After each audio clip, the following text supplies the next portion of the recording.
नमस्कार, जी न्यूज में आपका स्वागत है। मैं राजेंद्र राय। नजर डालते हैं कुछ खास खबरों पर।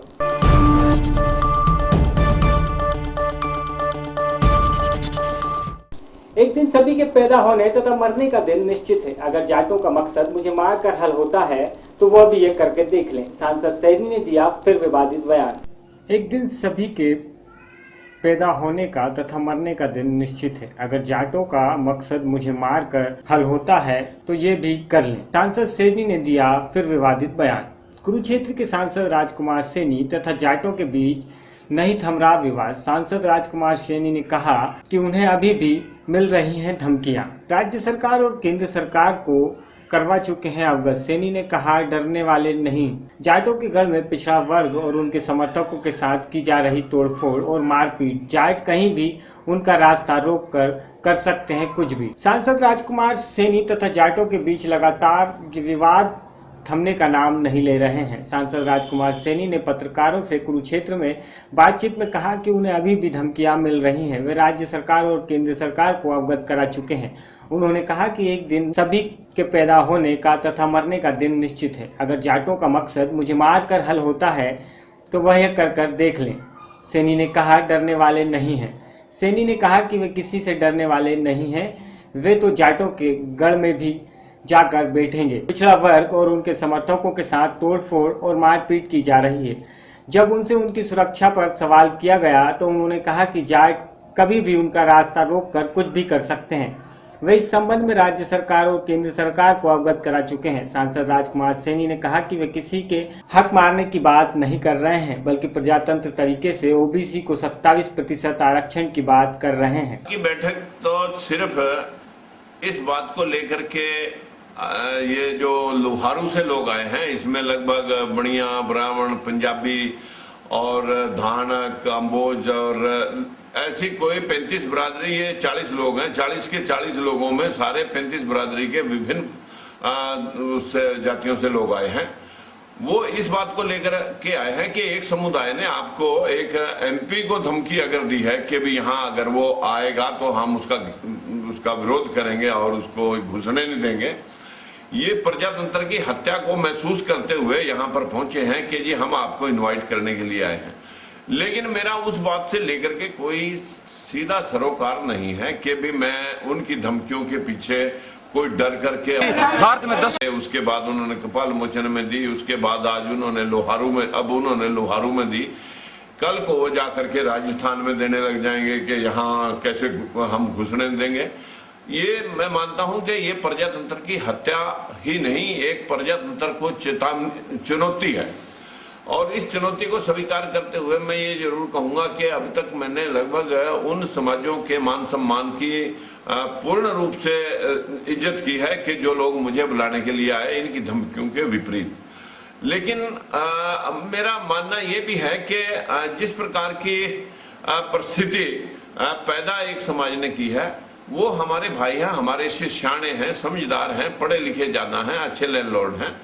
वो इस प्रकार की हल्की बयानबाजी से अपने आप को गुरेज करके हमारे भाईचारे को कम से कम डिस्टर्ब ना करें, जिसकी ठेस विभिन्न समाजों के लोगों को यहाँ से 250 किलोमीटर से चल करके लोग जो यहाँ सुबह पहुंचे, वो रात सुबह 4 बजे के चले हुए हैं, उन लोगों के दिल पे ठेस लगी। इस बात को लेकर के लोग यहाँ आए।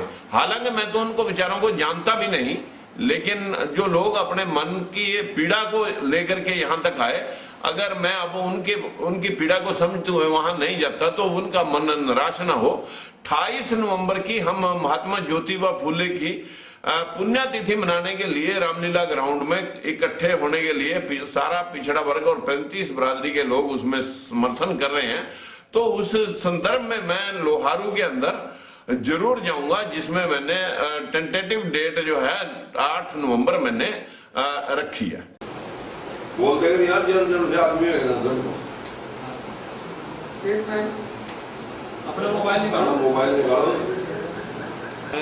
आरक्षण की आग लगी हुई है और जो ओबीसी वर्ग में 27% आरक्षण हमारे ओबीसी वर्ग को दिया गया है, उसके साथ कुछ विशेष वर्ग छेड़छाड़ कर रहा है और उसका हमारे कुरुक्षेत्र के सांसद श्री राजकुमार सैनी जी पुरजोर विरोध कर रहे हैं और उसको लेकर उनको किसी विशेष वर्ग की तरफ से जान से मारने की धमकियाँ या वैसे भी दुष्प्रभाव फैलाया जा रहा है। मैं अपनी प्रदेश सरकार से और सेंट्रल सरकार से उनकी सुरक्षा सुनिश्चित करने के लिए ओबीसी ब्रिगेड की तरफ से और अपने प्रदेश की तरफ से मांग करता हूं कि उनको सुरक्षा प्रोवाइड की जाए। अगर हमारे सांसद जी के साथ कुछ भी बुरा हुआ तो उससे ओबीसी वर्ग चुप नहीं बैठेगा और उसकी जिम्मेवार हमारी प्रदेश सरकार और केंद्र सरकार होगी। क्या नाम आपका? राजेंद्र सैनी।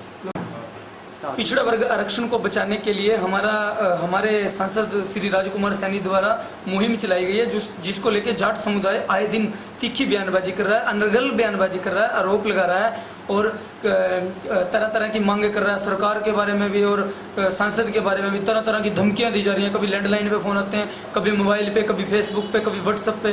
तो वो सरासर गलत है, निंदनीय है। सांसद की अभी तक कोई सिक्योरिटी, कोई सुरक्षा सुनिश्चित नहीं की गई है। यहाँ तक कि सांसद की जो कोठी है वहाँ भी मतलब कि किसी प्रकार की कोई सिक्योरिटी, कोई सुरक्षा नहीं है। एमपी को जो उनके पुलिस वाले मिले हुए हैं, गनमैन वही हैं उनके पास। हम चाहते हैं कि सांसद की सिक्योरिटी सुनिश्चित की जाए और एमपी साहब को सुरक्षा दी जाए। अगर सांसद राजकुमार सैनी को कोई आँच आती है, जाट समुदाय या कोई अन्य समुदाय सांसद पे कोई हमला करता है या कोई किसी तरह की कोई छोटी से मोटी बात होती है तो उसके लिए प्रदेश सरकार और सेंट्रल सरकार जिम्मेदार होगी। सरकार को चाहिए कि एमपी साहब की सिक्योरिटी सुनिश्चित करें। हम सांसद राजकुमार सैनी के लिए ओबीसी ब्रिगेड की ओर से सिक्योरिटी की मांग करते हैं। ओबीसी ब्रिगेड का प्रवक्ता राजेंद्र। कुरुक्षेत्र से विनोद घोंगर की। अम्बाला में मीडिया के जरिए स्वास्थ्य मंत्री अनिल विज ने प्रदेश की संस्थाओं और प्रदेशवासियों से अपील की है कि वे रक्तदान में स्वास्थ्य विभाग का सहयोग करें।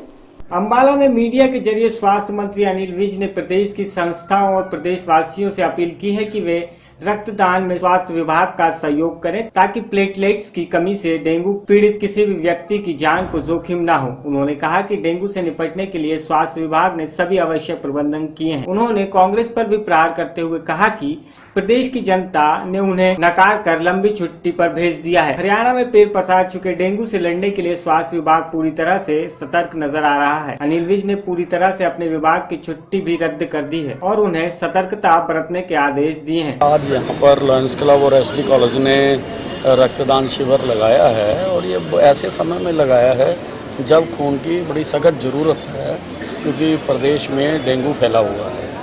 तो मैंने हरियाणा के बाकी संस्थाओं से, लोगों से भी अपील की है कि वो भी सब जगह पर लगाएं ताकि रक्त की कमी से किसी का नुकसान ना हो सके। और बाकी इंतज़ाम सारे हमने किए हैं, कर रहे हैं हम सारे। तो इसके लिए, क्योंकि रक्त तो देने के लिए मनुष्य को ही आगे आना पड़ेगा, रक्त कहीं और से नहीं मिल सकता। स्वास्थ्य विभाग की इतनी तेज़ी से काम करने के बावजूद भी डेंगू फैल रहा है। देखिए, ऐसा है कि अब डेंगू मच्छर के काटने के 1 से 7 दिन के अंदर वो अपना असर दिखाता है कि कब कटा, कहाँ से कटा, उसका तो पता नहीं लगता ना जी।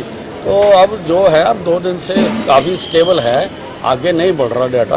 तो बाकी मेरा सारा स्टाफ लगा हुआ है।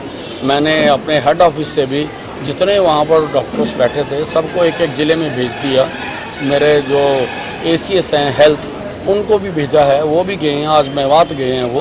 तो सारा स्टाफ, एंटायर स्टाफ पूरी ताकत के साथ लगा हुआ है। छुट्टियाँ भी रद्द कर दी डॉक्टर? छुट्टियाँ भी सबकी रद्द कर दी और जो भी हम कर सकते हैं हम कर रहे हैं। सब आपने एक अच्छा फैसला लिया, जो डॉक्टर्स अपने गृह क्षेत्र में काम कर सकें। देखिए, ये बहुत देर से एक बैन लगा हुआ था कि अपने गृह जिले में पोस्टिंग नहीं हो सकती है। अब डॉक्टर्स की हमारे पास बहुत भारी कमी है। हालांकि अभी भी हमने 761 डॉक्टर अपॉइंट किए हैं, लेकिन फिर भी डॉक्टर्स जो हैं वो आजकल कहीं और बेहतर, अगर उनको फैसिलिटी मिल जाती है तो वो नौकरी छोड़कर चले जाते हैं। और इनकी मांग भी थी कि हमें गृह जिले में अलाउ किया जाए, तो इसलिए हमने वो रिस्ट्रिक्शन हटा ली है। अब गृह जिले में भी डॉक्टर लग सकेंगे। डॉक्टर को फायदा रहता है, अपने घर में रहता है, घर में रोटी खाता है और अस्पताल में काम करता है, तो फिर उसका वैसे भी शहर के साथ नाता होता है, तो लोगों को भी अच्छा सहयोग मिलता है उससे। ये सब कांग्रेस देखिए, कांग्रेस को हरियाणा की जनता ने बिल्कुल नकार दिया। तीसरे नंबर पर ये आई चुनाव और हरियाणा की जनता ने कांग्रेस को लंबी छुट्टी पर भेज दिया। अब ये समय पास करने के लिए उछल कूद कर रहे हैं, कभी कुछ करते हैं, कभी दंगल करते हैं और कभी दिल्ली तक की मैराथन करते हैं, अब ये किसान रैली कर रहे हैं। आप बताइए मुद्दा क्या है?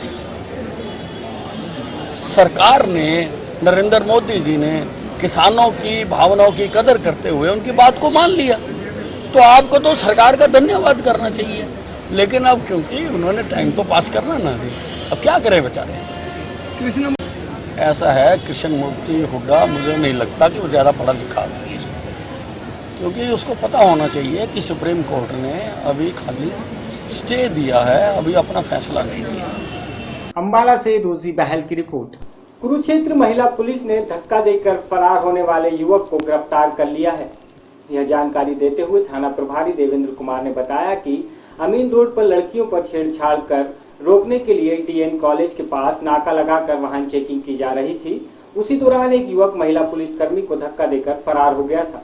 कुरुक्षेत्र महिला पुलिस ने धक्का देकर फरार होने वाले युवक को गिरफ्तार कर लिया है। यह जानकारी देते हुए थाना प्रभारी देवेंद्र कुमार ने बताया कि अमीन रोड पर लड़कियों पर छेड़छाड़ कर रोकने के लिए डीएन कॉलेज के पास नाका लगाकर वाहन चेकिंग की जा रही थी। उसी दौरान एक युवक महिला पुलिसकर्मी को धक्का देकर फरार हो गया था। इस मामले में महिला पुलिसकर्मी की शिकायत पर अज्ञात युवक के खिलाफ मामला दर्ज कर जांच शुरू की। गिरफ्तार युवक की पहचान कुरुक्षेत्र के गांव मुंडा खेड़ा के रूप में हुई है। गणेश उत्सव, दुर्गा उत्सव के दौरान छोटे तालाब स्थित खटलापुरा घाट पर अब लोगों को अव्यवस्थाओं का सामना नहीं करना पड़ेगा। नगर निगम द्वारा यहां नए सिरे से विसर्जन घाट का निर्माण कराया गया है। गणेश उत्सव, दुर्गा उत्सव के दौरान छोटे तालाब स्थित खटलापुरा घाट पर अब लोगों को अव्यवस्था का सामना नहीं करना पड़ेगा। नगर निगम द्वारा यहां नए सिरे से विसर्जन घाट का निर्माण कराया गया है। इसके बनने से अब धार्मिक उत्सव के दौरान भक्तों को परेशानी का सामना नहीं करना पड़ेगा। घाट का आकर्षण बढ़ाने के लिए आसपास लाइटिंग, साफ सफाई, समीप स्थित पार्क को भी संवारा गया है। घाट के सामने ही करीब 16 लाख रुपए की लागत से फ्लोरिंग फाउंडेशन लगवाए गए हैं। जानकारी के अनुसार खटलापुरा घाट पर गणेश उत्सव, दुर्गा उत्सव के अवसर पर प्रतिमा विसर्जन करने शहर भर के चल समारोह में बड़ी संख्या में भक्त आते हैं। नगर निगम द्वारा व्यवस्था करने के बाद भी भक्तों को परेशानी का सामना करना पड़ता है। पूर्व में घाट छोटा होने के कारण मुश्किलें आती, इसे देखते हुए निगम प्रशासन ने यहाँ नए विसर्जन घाट का निर्माण कराया है। इससे अब यहाँ प्रतिमाओं के विसर्जन के दौरान भक्तों को परेशानी का सामना नहीं करना पड़ेगा। भोपाल से नीलेश जैन की रिपोर्ट। भोपाल के गांधी भवन में नेपाली समाज द्वारा कार्यक्रम का आयोजन किया गया, जिसमें कई गणमान्य नागरिक उपस्थित रहे।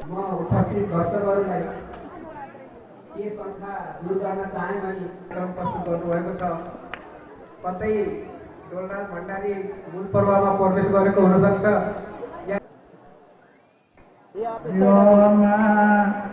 स्वस्ति न इन्द्र वृद्धश्रवा स्वस्ति न विश्ववेदा स्वस्ति न तारक्ष्यो ऋतनेमि स्वस्ति नो बृहस्पतिर्दधातु विश्वानि देव सवितर्दुरितानि पराशो वा यद्भद्रं तन्ननाशो वा जन्यमायजन्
उन्नति करे, वहाँ के लोग उन्नति करें। और जैसे अभी वहाँ पर अभी प्राकृतिक आपदा आई थी, भगवान अब कभी ऐसी प्राकृतिक आपदा वहाँ ना दे, वहाँ के लोग उन्नतशील हों, क्योंकि नेपाली समाज जो है, नेपाल के जो लोग हैं वो बहुत मेहनत हैं और मेहनती लोग हैं, और जहाँ जाते हैं वो अपनी मेहनत से वहाँ पे अपना झंडे गाड़ते हैं।